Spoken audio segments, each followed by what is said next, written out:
않죠. 막 소리를 지르죠. 구질구질하게 산다는 거에 대한 두려움이 항상 있었던 것 같아요.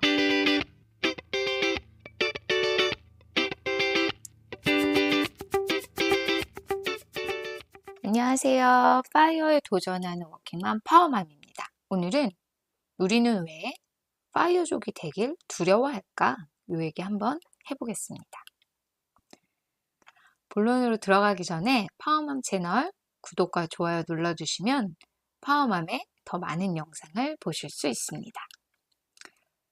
자, 여러분, 많은 분들이 파이어족이 되고 싶어요, 파이어 하고 싶어요 하시면서 여전히 파이어에 도전하기를 주저하고 계세요. 실제로 많은 분들이 제 영상의 댓글로 파이어에 이를 만큼 자산을 모았는데 혹은 파이어를 너무 하고 싶은데 여전히 용기가 안 나요. 망설여져요. 이런 얘기를 많이 해주세요. 또 메일로 그런 사연을 보내주시는 분들도 간혹 계세요.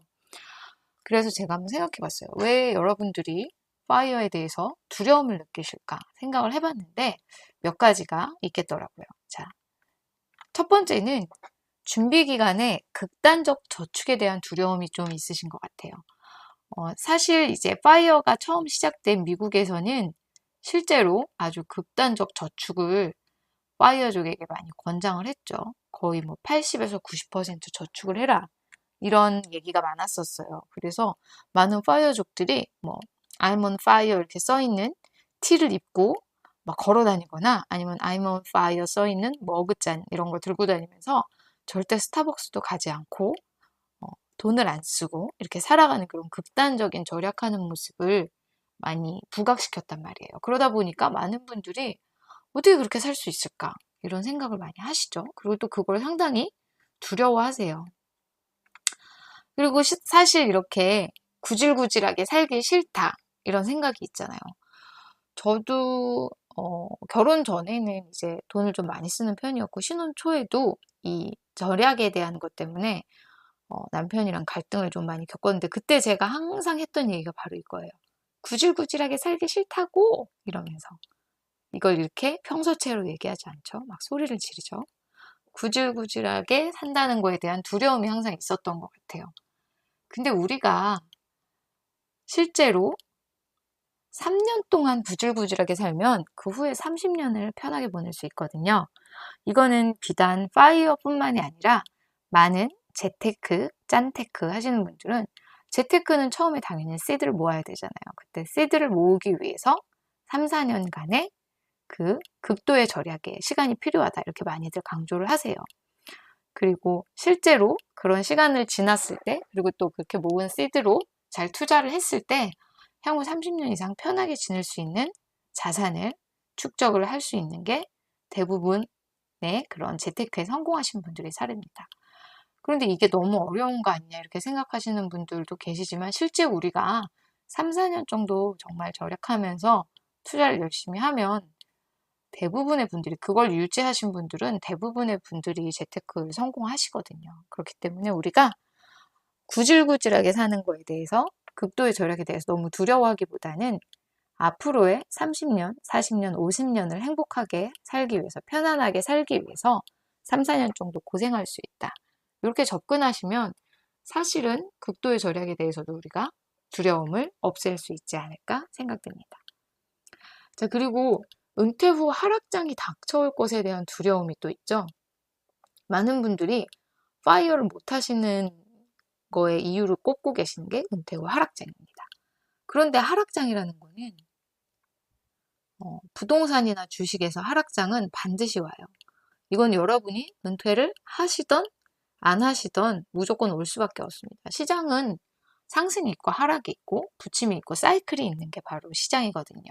어떤 자산이든 상승과 하락이 번갈아 옵니다. 그런데 부동산하고 주식은 그 긴 기간상 긴 시계열로 놓고 봤을 때는 장기적으로 우상향하는 주식이고 또 대부분의 자산들이 그렇고요.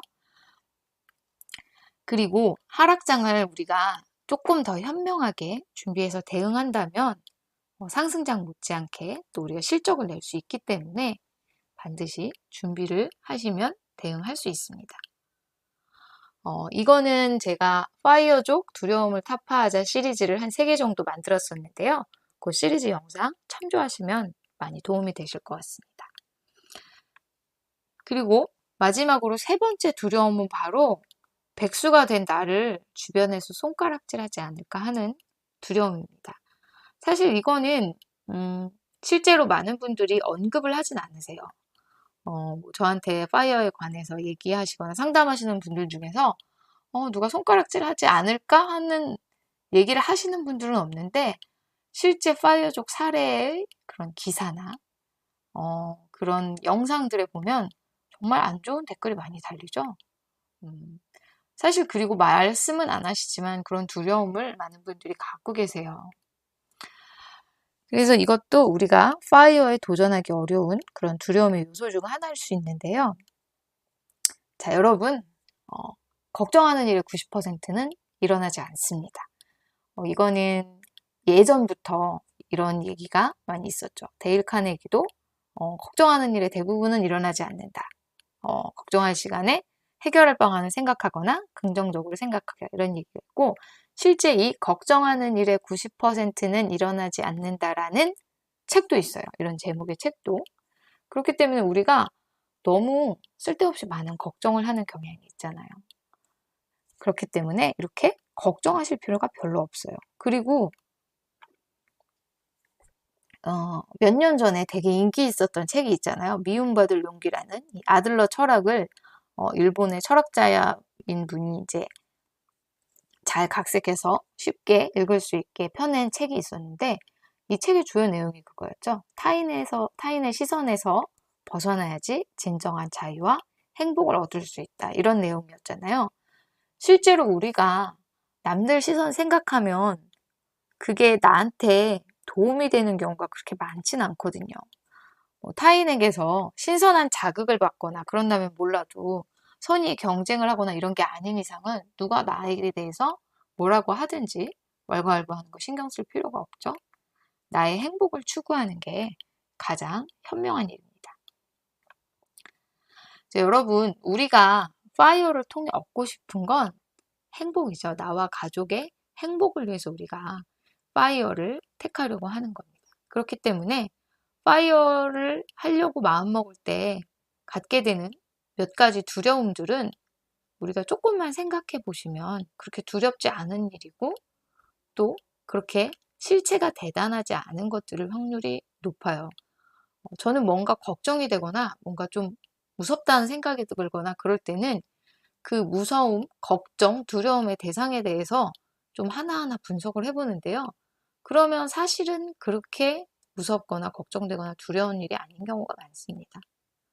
그렇기 때문에 우리는 행복에 좀 더 집중하시면 파이어를 할 수 있는 용기를 얻으실 수 있을 것 같습니다. 여기까지 파이어에 도전하는 워킹맘 파워맘이었습니다. 파워맘의 더 많은 영상을 보고 싶으신 분들은 구독과 좋아요를 눌러주세요. 감사합니다.